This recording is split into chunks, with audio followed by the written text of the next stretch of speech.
Welcome to Kenton Teaches. Enjoy the video. In this video, I will explain how to lock your Ford Explorer with the keypad.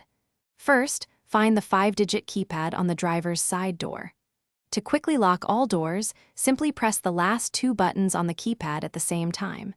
You will hear the doors lock, and the exterior lights will flash once, confirming the action.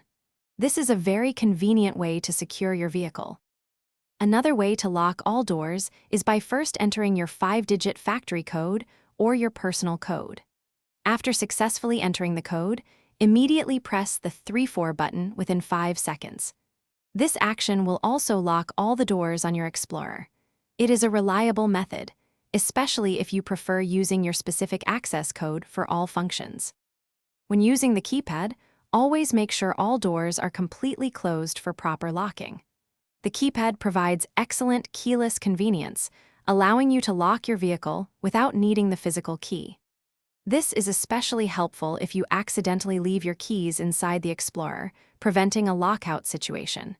It adds an extra layer of accessibility. For enhanced security, consider changing your personal 5-digit code periodically. Always keep your factory code in a secure, private location, separate from your vehicle.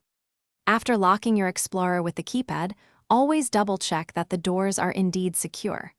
This simple habit ensures your vehicle remains protected and gives you peace of mind. Thanks for watching. Please subscribe if this video was helpful.